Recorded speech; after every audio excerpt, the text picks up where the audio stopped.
I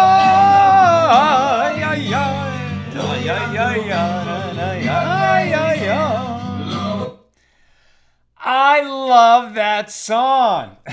It's so good. If you caught them on our live show yesterday, 8th day, we're here on AT Live. That's a song from their new album. Did they leave me a copy here somewhere? Their new album called Lucky, and that song is called La Olecha. You don't have to read the entire Talmud, but God really appreciates if you read one page and then another. You don't have to run a whole marathon, but God really appreciates if you go out there and take the first step. The highest high is to try. I think that's an instant classic for 8th day. How's everybody doing? A good and Erev Shabbos to you. We're so excited. Shabbos is starting in about 6 hours here in LA, and we're going to do a little beautiful learning together. Who is with us? Well, sometimes I forget, especially in a daytime show. Let's light up the darkness. All right, who is with us as we gather to do a little learning on a Friday afternoon?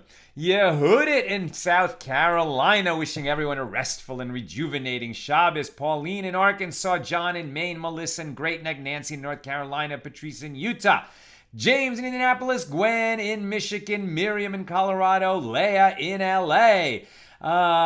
Johannes, giving everyone a shalom. Pauline, I've started studying Hebrew. Wish me luck. We wish you luck and hatzlacha. Great success. Tom in Pennsylvania, Paula in Chicago, Lindsay in Cincinnati, Gordo in Scotland. From across the pond, welcome, Gordo. Great to have you with us. Bill in Missouri. Margot in Windsor, Ontario. Margot, Maggie, and Max in the house.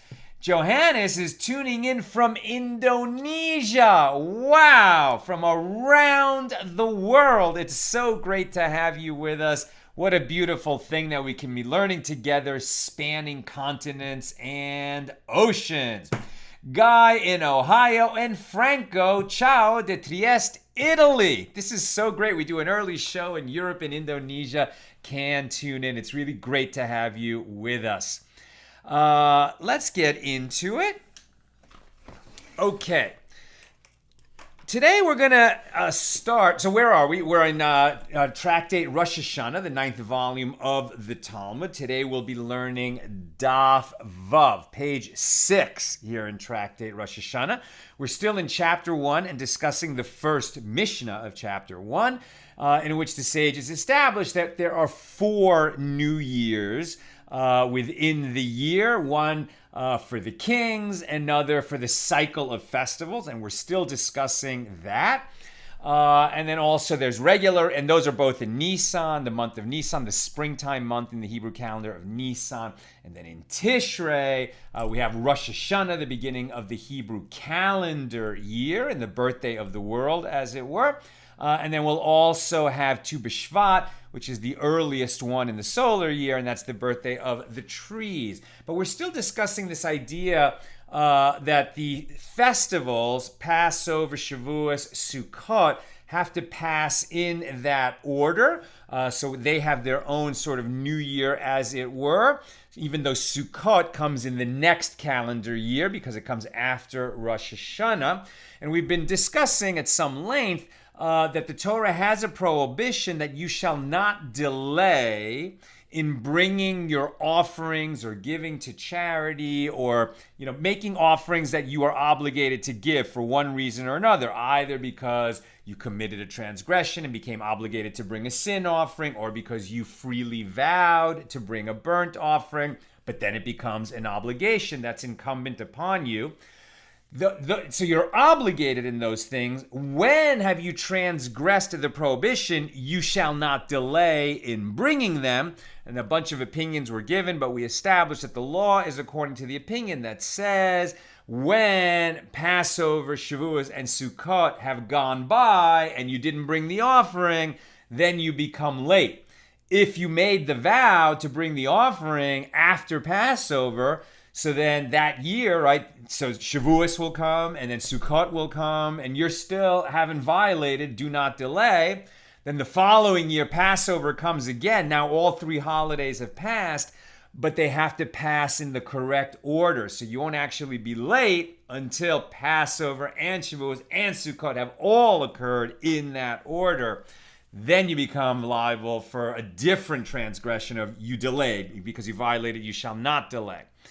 We open today at the top, near the top of page 6a. And we're going to be comparing, and this is a very Talmudic thing to do, we're going to be comparing 2 verses that are similar and not the same. And the sages are going to ask, well, they seem to be saying the same thing, but the Torah would never repeat a verse for, saying it twice for no reason. So we must be learning 2 different laws or several different laws from the fact that these 2 verses, which on the surface appear so similar, and are repeated and quite close to each other. So we're comparing Deuteronomy 23:22, which we establish is where it says do not delay, right? That's the source of do not delay. We've already derived why it all has to be the 3 festivals in order. So that verse, Deuteronomy 23:22. When you shall vow a vow to the Lord your God, you shall not delay paying it. For the Lord your God will surely require it from you, and it would be sin in you. That's 23:22. Here's 23:24. So just 2 verses later. That which is gone out of your lips. Let me read it. That which is gone out of your lips, you shall keep and do, as you have vowed, as a gift to the Lord your God, which you have promised with your mouth. Now, perhaps one difference is that the earlier verse is, you shall not delay when you have vowed a vow. And this one is, when you have vowed a vow, it's obligated. You're obligated. You can't get out of it. The vow is binding on you. So it's almost like you'd think that would come first. When you vow a vow, you have to fulfill the vow. And you shall not delay in fulfilling the vow. But the you shall not delay comes first. So now the sages are going to examine the differences between these verses. Let's examine this second verse first, 23:24. The sages taught in a Baraisa about this verse. That which has gone out of your lips you shall keep and do, as you have vowed, as a gift to the Lord your God, which you have promised with your mouth. There's a lot of extra phrases in there. Could have just said, that which you have vowed, you shall do. But there's that which you have vowed with your lips to the Lord, that which has come out of your mouth, you shall do. Why all these extra phrases? That's inviting the sages to ascertain what the meaning of these phrases is. And so they say, that which is gone out of your lips, this is a positive mitzvah. Right? This is a positive mitzvah. This is something that you must do.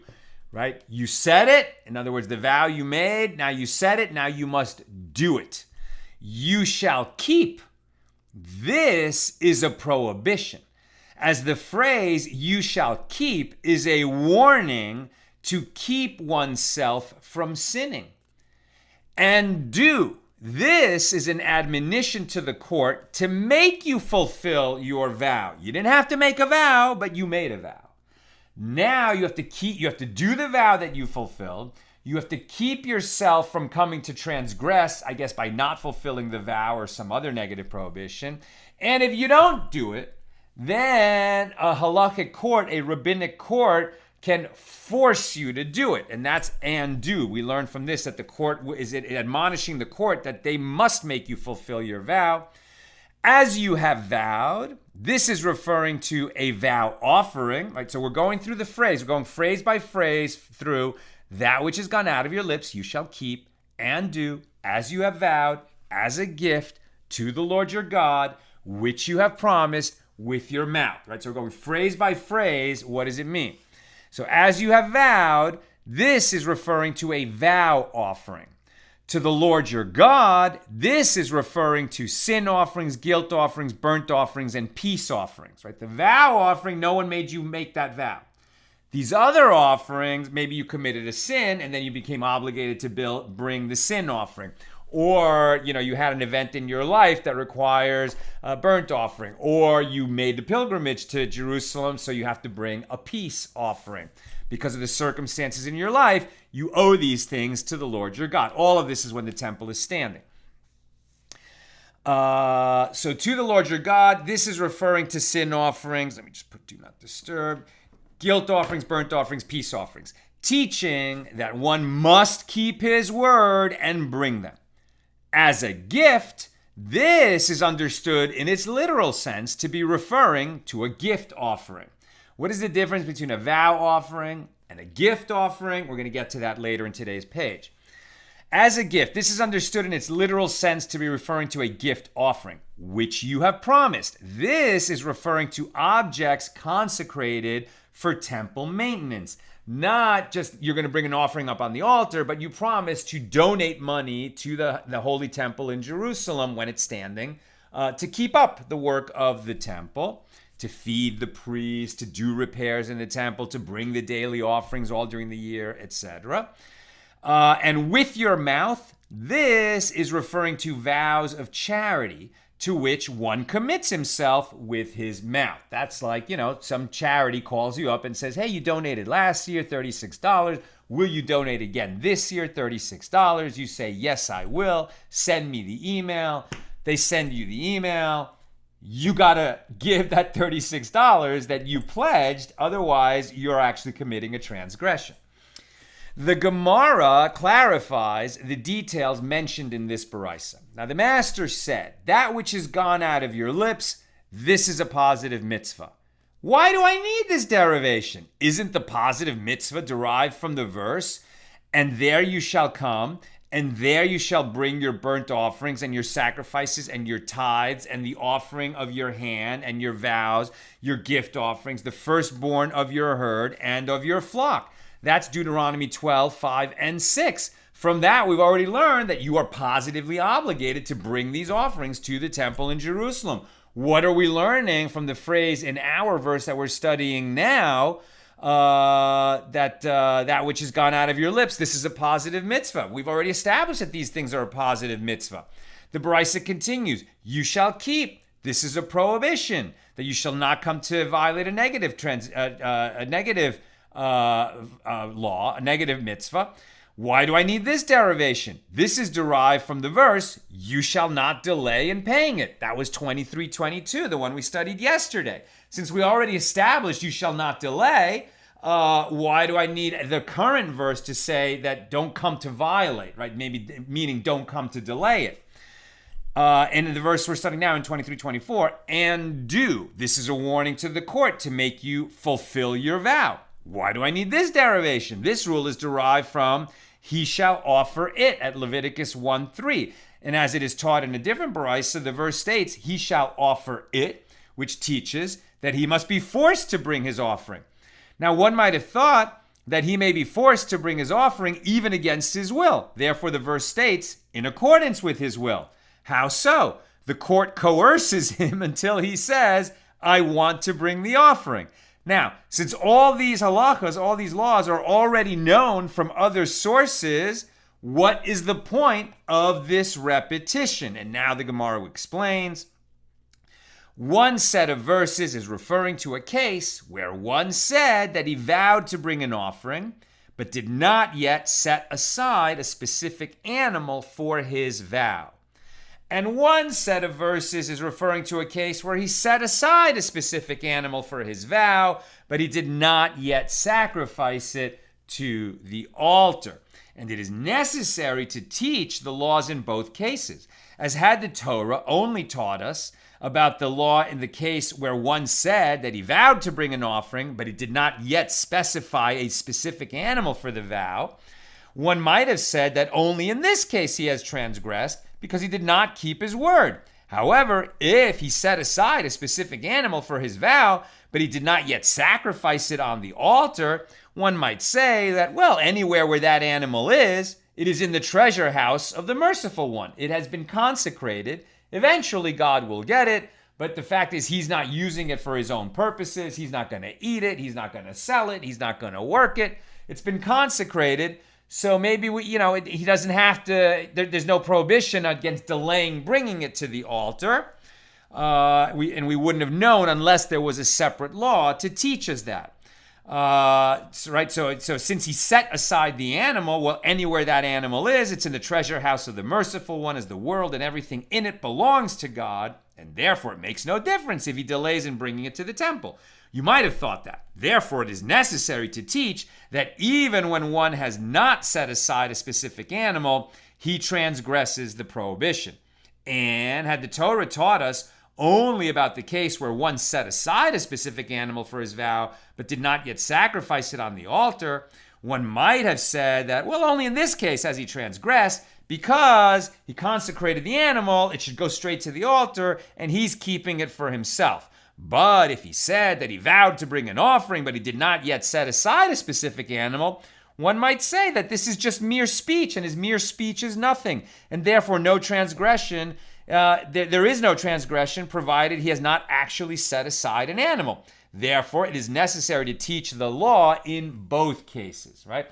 On the one hand, if you said, I'm going to bring a vow, but you didn't specify the animal, you might have thought, well, it's just talk until he specifies the animal. He hasn't done anything. But no, once you say, I'm going to bring an animal as an offering to the temple, it has come out of your mouth. Now you're obligated to do it. And once you specify the animal, you designate that this animal is the one I'm going to offer up on the altar. That animal is consecrated. And you might have thought, okay, well, wherever it's standing, the Holy One knows it's dedicated to him, and eventually I'll bring it to the altar. But no, there's that second set of laws to teach that animal that you consecrated, you need to bring it to the altar without delaying. And delaying gives you plenty of time, right? 3 whole festivals have to pass in the correct order before you come to be late and violate the prohibition, do not delay. Now, the Gemara raises a difficulty with this analysis. How can you say that the Gemara is dealing with a case where one merely said that he vowed to bring an offering but did not yet set aside a specific animal? Isn't a gift offering mentioned in the verse? And we learned in a Mishna, what is a vow offering? It is an offering brought by one who says, it is incumbent upon me to bring a burnt offering. And what is a gift offering? It is an offering brought by one who says, concerning a particular animal, I undertake to bring this animal as a burnt offering. So now we got a definition of at least our English terms, what is a vow offering and what is a gift offering. A vow offering means I promise, I say I am going to bring an animal offering as a burnt offering, an ola, right? An elevation offering or burnt offering, that's the same thing. It's not obligated. You're not obligated to do it, but once you said you're going to do it, now you've obligated yourself. That's called a vow offering. When does it become a gift offering? When you say, I'm going to bring that animal. That animal is going to the altar. Now that animal is a gift offering. A vow offering is just words out of your mouth. They obligate you, but the vow offering is the words. A gift offering is that animal. That animal is the gift offering. And what is the difference between a vow offering and a gift offering? Well, with regard to vow offerings, if the animal died or was stolen, I guess meaning vow offering, you didn't specify an animal, but you said you're going to bring an animal, and I guess maybe after you said that, then you chose an animal, right? So so with regard to vow offerings, if the animal died or was stolen, well, the one who took the vow is obligated to pay restitution for it, right? Because you originally said, I'm going to bring an animal. Later, you selected the animal. If that animal dies, you said you're going to bring an animal to the altar. The fact that the one you chose then died, doesn't mean that you're not obligated anymore. You're still obligated. You're going to have to go find a second animal to bring in place of the first one that died. Whereas from the beginning, you said, I'm going to bring that animal and made it a gift offering. With regard to a gift offering, however, if the animal died or was stolen, he is not obligated to pay restitution for it because he only undertook to bring a specific animal, and that is no longer possible. In the case of a gift offering, then, a specific animal must have already been set aside as an offering at the time that you said you're going to bring it. Rava said, Rava said, you can find a case of a gift offering where a specific animal has not yet been set aside. For example, where one said, it is incumbent upon me to bring a burnt offering on the condition that after I set an animal aside in fulfillment of my vow, I will not be liable to replace it should the animal die or be stolen. So you can make a verbal condition that would take a situation that would otherwise be the vow offering, where you're on the hook to bring an animal. At some point you got to bring an animal to the altar. But you could turn it into a gift offering by saying, on the condition that when I specify an animal for my vow offering, it's going to be treated like a gift offering. I'm only going to pick one animal. If it dies, that's it. I can't afford to buy a second animal at that point. A new topic. The Baraisa stated, with your mouth. This is referring to vows of charity. Now we're talking about something different than bringing offerings to the altar in the Holy Temple when it's standing in Jerusalem. With your mouth, this refers to vows of charity. And Rava said, in the case of vows of charity, one is liable immediately if he is late in distributing the charity that he had promised to give, as opposed to waiting until 3 festivals have passed. When you make a promise to give to charity, no, you're not going to wait, 3 whole festivals, maybe 6 months, maybe a whole year, maybe more, maybe a year and a half. If you say, I'm going to give to charity, you're liable immediately, according to Rava. What is the reason for this law? It is that poor people to whom the charity may be given exist in all places. And so the charity can be distributed to them immediately, unlike an offering which must be brought to the temple when the temple is standing, right? So in the ancient world, when the temple was standing, you could only bring offerings at the temple. It wasn't every day that you could walk up to Jerusalem. It might be a long journey for you, and bring your animal there and offer it on the altar. That's why you do it during the pilgrimage festivals. But giving charity to the poor, that's possible no matter where you live. So as soon as you say, I'm going to give to charity, you got to give. And the Gemara asks, it is obvious that charity must be given to the poor without delay. Why do we need to say that? And the Gemara explains, lest you say that since the law pertaining to vows of charity is written in the passage dealing with offerings, perhaps one does not transgress the prohibition against delaying until 3 festivals have passed, as is the law with regard to offerings. Therefore, Rava comes and teaches us that this is not so. Rather, there, with regard to the offerings, the merciful one made the timing of the transgression dependent upon the time of the festivals, when one must go on pilgrimage to the temple. However, here, with regard to charity vows, this is not so, because poor people who are ready to accept charity are found in all places.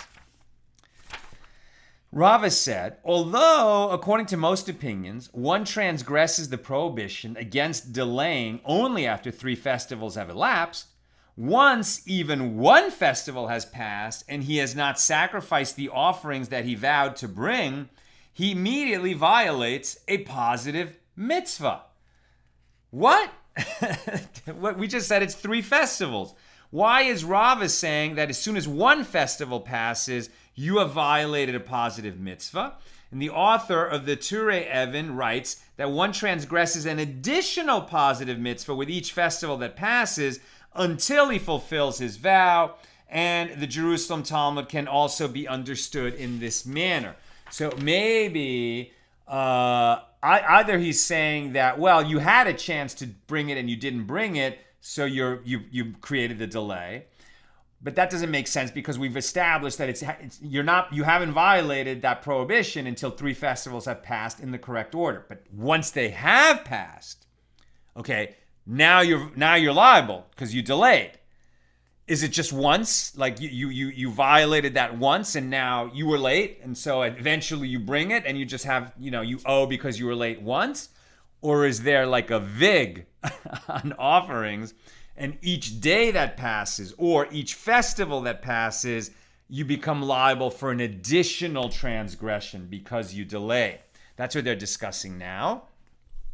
And the Gemara raises an objection from the following Mishnah. Rabbi Yehoshua and Rabbi Papias, I'm probably pronouncing that wrong, Papias, testified about the offspring of peace offerings. They said that if the mother animal was consecrated before it conceived or during its pregnancy, the offspring too must be sacrificed as a peace offering. So you have a cow and you say, okay, this cow is going to be brought as a peace offering, meaning a lot of people are going to probably partake of it. It's going to be brought up to Jerusalem during a festival. Some of it is going to go up on the altar. The rest is going to be for us to eat meat and celebrate during the festival. Now, once you consecrate that cow, if it was pregnant at that moment or even if it became pregnant later, the offspring is also consecrated. You can't keep it. It also has to be used as a peace offering.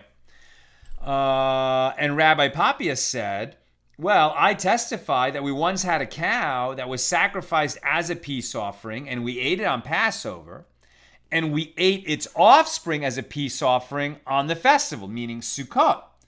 Now, if you only become liable for delay when 3 festivals have passed, well, 3 festivals didn't pass, so there's no problem here. They did fine. But according to this opinion of Rava, that if even 1 festival passes and you don't bring what you're supposed to bring, then you have violated, you shall not delay. So maybe we're just analyzing this according to the opinion of Rava. And Rava would look at this situation and say, okay, well, you consecrated that cow before Passover. You ate the cow on Passover. Good job. But its offspring you didn't eat until Sukkot. So you could have eaten it at Shavuos, and so you became liable that you delayed past Shavuos. Now the Gemara clarifies the details of this story. Well, granted, on Passover itself, Rabbi Papias and his family did not sacrifice the offspring of the cow, as one can say that the animal was not ready to be sacrificed because it needs the requisite time. You can't sacrifice an animal that's less than 8 days old. But how could they delay and not sacrifice the offspring on Shavuos, the first festival after Passover, if, according to Rava's opinion, that they would have violated a positive mitzvah as soon as the first festival passed? And Rav Zevid said in the name of Rava, for example, this occurs in a case where the offspring was sick on Shavuos and therefore it could be brought to the altar only on the next festival. And Rav Ashi said an alternative explanation.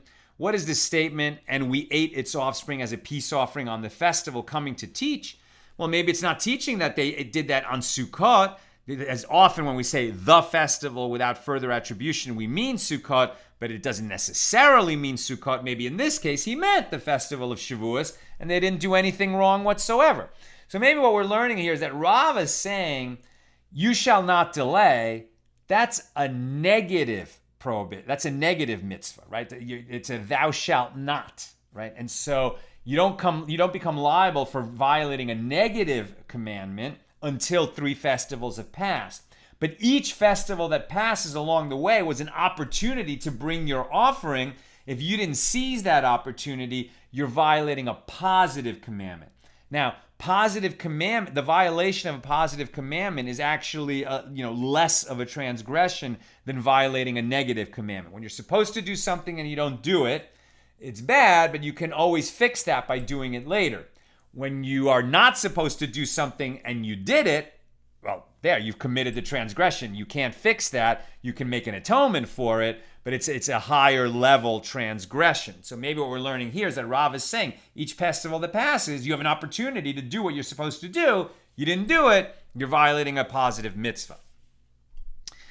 And the Gemara asks, and what does the other Amora, Rav Zevid, say to this? He argues that anywhere that the Tana teaches using the term Passover, he also teaches using the term Shavuos. And in those instances, these 2 festivals are mentioned by name, and the term festival by itself is reserved exclusively for Sukkot, And therefore, Rabbi Papias and his family did skip Shavuos. They could have brought on Shavuos, they didn't. So according to Rava, they violated the positive mitzvah, and then they waited until Sukkot and brought their offering then. Okay, so then we're going to skip. The Gemara does a long kind of analysis about how is it possible that you could have 3 festivals and a year does not elapse. That's easy, because from Passover to Shavuos to Sukkot is really only about 6 months. So you could certainly experience 3 festivals and a whole year didn't pass. But could a year pass without there being 3 festivals? You'd think, well, a whole year, there's got to be 3 festivals in a year, a calendar year, right? But it can happen because the Hebrew calendar is, so nuanced and finicky. And, because it's a lunar year, right? So every month either has 29 or 30 days, which adds up to 354 days, right? So it's 11 days short of the 365-day solar year. And that's why for 7 out of every 19 years, there's a leap month added to the Hebrew calendar. And the month of Adar, in a leap year, there's Adar 1 and Adar 2. That's the month with Purim in it. And then we add an extra Adar. That's the month right before Nisan, the springtime month that contains Passover. So when you have one of these leap months added to the Hebrew year, now a year can be like over 380 days long. That's why, the lunar calendar is always slipping and sliding. Some years Rosh Hashana seems very early. The next year Rosh Hashana seems very late. It's because of these leap months that get added. And if you have a 380-day year, it could happen that you have a whole year. If you have a 354-day year, right, without the leap month, it could certainly happen that you don't have 3 festivals in it. And sort of deriving all of that and playing with the calendar took about a page of today's daf, of the translation of our daf. So we're skipping that. If you're interested in that, make sure you read all of page 6. I'm picking it up about halfway down on the B side of page 6, where Rabbi Zera asks, in the case of an heir, what is the law with regard to the prohibition of you shall not delay? In other words, if a father made a vow that he's going to, let's say it's going to be a gift offering, I'm going to bring that animal to the altar, bring it up to Jerusalem and offer it on the altar, and then this man dies and his son inherits the animal.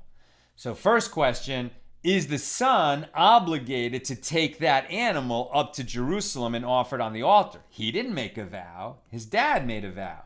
Then his dad died and the boy inherited the animal. Is that vow binding on the son? Second question, is the son, if the son does have to bring it, is he also bound by the same obligation, you shall not delay? He didn't make that vow. Right? Is he also, you could say, well, he inherited the animal and the animal was consecrated, so the animal has to be brought. But doesn't the thou shalt not delay, you shall not delay in, fulfilling your vow, that should maybe only apply to the person who made the vow, or does it sort of carry along with the animal to the heir who inherits it? That's the question we're looking at now.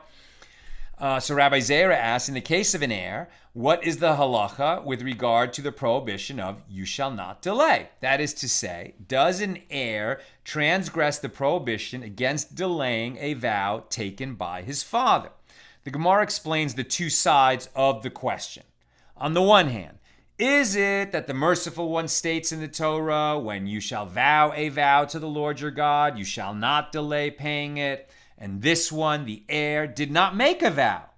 And so he should not be bound by you shall not delay. Or, on the other hand, perhaps the essence of the mitzvah, the commandment, is as it says, and there you shall come, and there you shall bring your burnt offerings and your sacrifices. Deuteronomy 12:5. And this one, the heir, is obligated to come and bring his father's offerings, and therefore, since that's the essence of the matter, the do not delay goes along with it. Come in here in answer to this, as Rabbi Chia taught a baraisa that says, the verse states, for the Lord your God will surely require it from you. Deuteronomy 23:22, which is interpreted to mean from you and to the exclusion of an heir. This teaches that an heir does not transgress the prohibition against delaying a vow taken by his father. He does have to bring up the animal to Jerusalem and offer it, but he won't be violating a negative commandment if he delays in bringing it. And the Gemara asks, but this phrase, from you, is necessary for a different law. How can we learn out from you and not to your heir when the phrase from you, we're already using it to learn a different law? Namely, that one transgresses the prohibition against delaying even for gleanings, forgotten sheaves, and the produce of the corner of his field.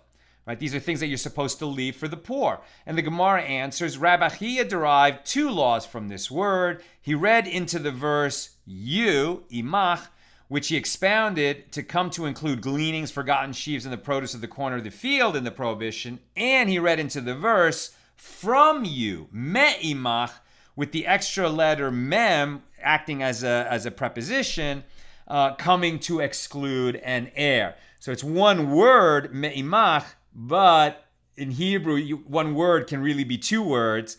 And so the from and the you, he's able to learn two laws from that phrase. I'm almost done, so if you have any questions or comments, get them in now. Rabbi Zera asks another question on this topic. In the case of a woman who made a vow, what is the law with regard to the prohibition, you shall not delay? Right? Now you might first ask, well, if a woman made a vow, is she obligated in her vow? And then second question, if a woman made a vow to bring in this offering, is she going to be subject to the prohibition, you shall not delay, the same as if a man made the vow? The Gemara explains, do we say that since she is not obligated to appear in the temple on the pilgrimage festivals, as this obligation is a positive time-bound mitzvah from which women are exempt, right? We've learned this many times before. Women are not obligated in time-bound positive commandments. Negative commandments apply to all Jews. Anything that says thou shalt not, you shall not, applies to all Jews.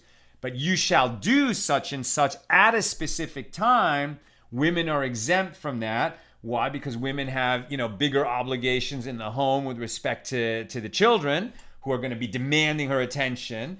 And the sages said it would be unfair that she has to do things like, pray in the morning, pray in the afternoon, pray in the evening at a specific time, and put on tefillin in the morning, and do this, and do that. Like, she's already got more than enough obligations, and the holiness of the home is really according to the holiness of the woman. She's doing enough. She doesn't need the obligations that men need. And going up to Jerusalem, it's obviously something she's welcome to do. She's invited to do. It's nice if she does it, but she's not obligated to go up for the pilgrimage festivals the way that men are. Okay, so since bringing offerings is something that she's not obligated to do, because she's not obligated in the festivals to go make the pilgrimage to Jerusalem, how could she be obligated in the law, you shall not delay? Abaye said to him, derive this from the fact that she is also obligated in the mitzvah of rejoicing on a festival. Women are obligated to rejoice on a festival. And the Gemara asks, and did Abaye actually say this, that a woman is obligated to rejoice on a festival? But didn't Abaye say, as for a woman, her husband must make her joyful on a festival? This means the obligation falls not on her, but upon her husband. And the Gemara answers, Abaye stated his opinion in accordance with the statement of Rabbi Zera. Rabbi Zera holds that women are bound by a positive mitzvah to rejoice on a festival. Since, according to Rabbi Zera's opinion, they are obligated in the mitzvah of rejoicing on a festival, they are also subject to the prohibition, you shall not delay. What is the law? A woman with regard to you shall not delay. If a woman delays the fulfillment of her vow, she transgresses the prohibition against delaying just as a man would, in accordance with the opinion of Rabbi Zera. She's not obligated to make the pilgrimage, but if she makes the vow stands, And if she delays in fulfilling her vow, she transgresses. You shall not delay, just as a man would have transgressed. Let's go to your questions and comments. Rosh Hashana number 6. Page 6. Okay, Tom Beck. Could such a vow be negated by Kol Nidre, which I think didn't exist in Talmudic times? Right. Exactly. So the Kol Nidre that we say at the beginning of Yom Kippur, right? It's the first thing that we do at the opening of Yom Kippur. And we say that all our vows are not vows, right? Any vows that we're going to make in the year come ahead, they're not vows. We didn't mean it. We don't want to be held to it. We know that we're weak, and we're going to, if we're held to vows, we're going to blow it, right? And then the origin of Kol Nidre, I am pretty sure you're right, was later than Talmudic times. Of Kol Nidre.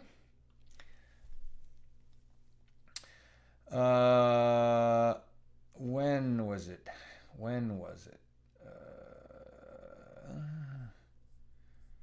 I'm not going to get a quick answer.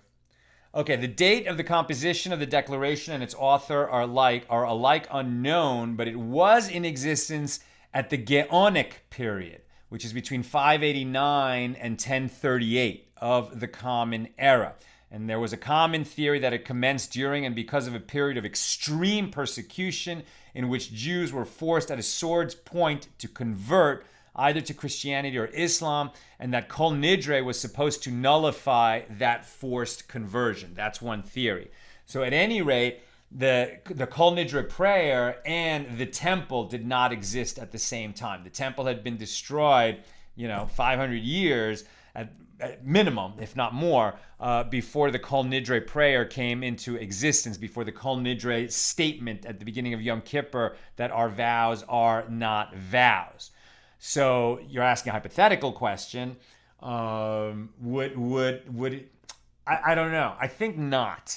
I think that when you're talking about what you consecrate to the Lord in terms of offerings, the fact that you made some statement at the beginning of the year that any vows I make this in the year in the coming year are not vows, probably wouldn't excuse you from bringing offerings. But I'm not sure, and you can definitely not rely on my opinion in this matter.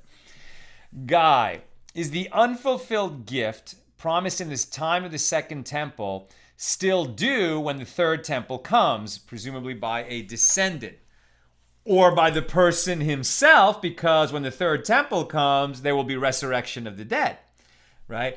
And so I think, yes, you will owe it, right? Yes, you will owe it. And where do we know that?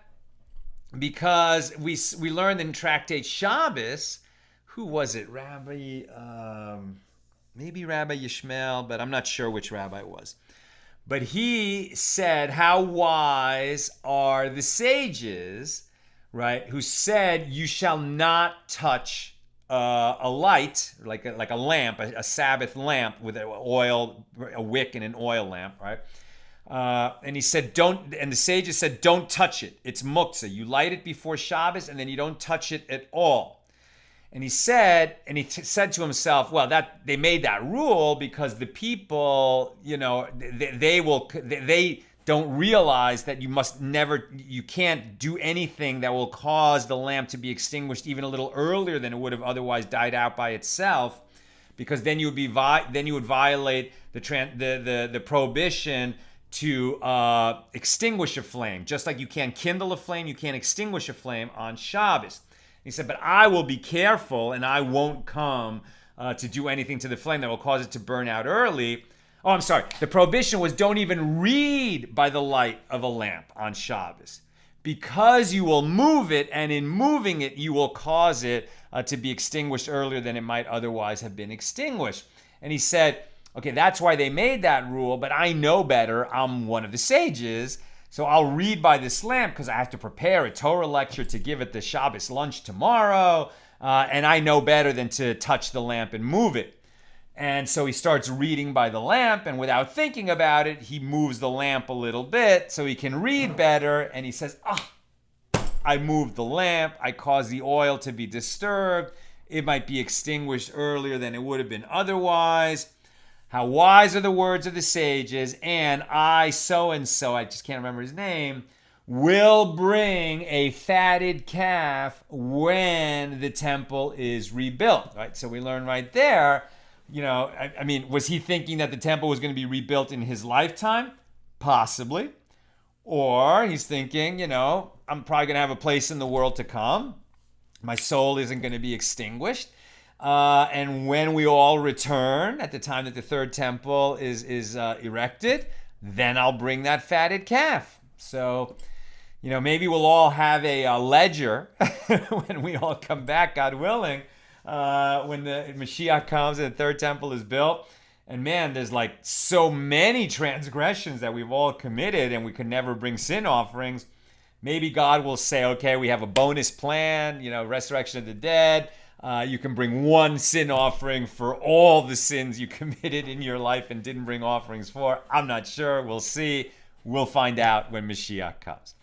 Bill, I assume that it's due, but not by the descendant. The third temple will be rebuilt in the Messianic age, so the resurrection will be in full swing to allow everyone to bring it themselves. Why did I even have to give this whole answer? Just ask Bill.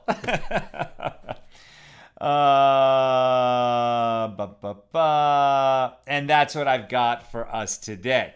Okay, my friends, with God's help, we'll be together again tomorrow night, Saturday night.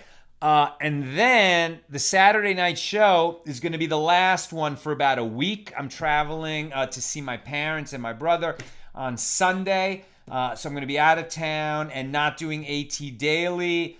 There will be no show on Sunday, nor Monday, Tuesday, Wednesday, Thursday. And with God's help, we'll be back together the following Friday, a week from today. So a show tomorrow night and then no show until the following Friday. Have a great, great Shabbos. All the best.